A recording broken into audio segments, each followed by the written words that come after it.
Hi everyone. This video is about undoing holidays. And it might sound a bit radical or rebellious. However, I'm sure that there will be people in my community who will feel like this is exactly that we want to hear. And it's all about connecting with ourselves, and it's all about following our own pace, and it's all about giving ourselves permission to be different, right? And not to feel obliged or pressured to perform in certain way, right? I can hear so much about stressful holidays, especially in the United States. There's so many things needs to be done. So many things need to be done. Long to-do list,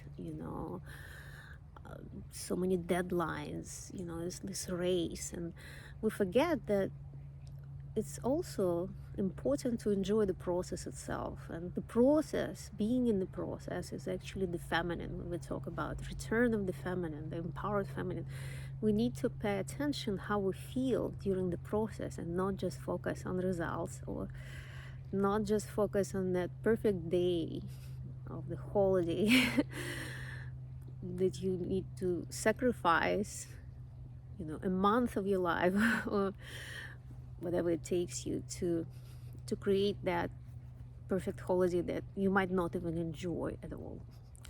So as an example and as a role model, I want to share my intentions and my vision for this Christmas, celebrating Christmas. And we're actually doing it completely differently than most people do it this year. I really tuned in into my body. I really felt into my soul and asked myself, okay, what do I need? Do I need to participate in this race? Do I need to stick to my to-do list? Do I need to feel this pressure, to make everything so perfect and aligns with the societal pace of life and lifestyle? I actually wanted to completely step out of that energy, right? I didn't feel I want to put in myself in that vibe. Sometimes Christmas and all these holidays can feel a bit commercial. It feels kind of external pressure, and it's even can be a little cheesy for me. So my soul and my body told me that what I need is some intimate time with myself. What I need is to stay alone in the house and do my practices, do my creative work, finish the art project that I have started this year and haven't completed yet, and really minimize what I want to do during this time. And my family is actually going to San Diego, to my grandma lives there, and celebrate Christmas with extensive family. And I'm not going because I talk to my family and I explain how I feel. It has been a very, very difficult year in terms of emotional processing, because of war in my country, because I lost my mother this year. I had some health issues. So what I need is some solo time, some time on nature, some time by myself, some time in my creative process. So doing my practices, being present with my body, tuning in what I want to create, right? My vision for next year. And that's what came up for me. And I'm going to listen to that. And my family is supporting me with this. And I'm grateful for being so free and give myself permission to live on my own terms and disconnect from this, you know, outside noise and pressure about how we should spend our holidays, or what should we accomplish and what kind of deadlines, and taking my time also to tune in into the next year, not rushing the process that it has to be done by January first. And I need to have absolute clarity, create my soul collage that I do these days every year.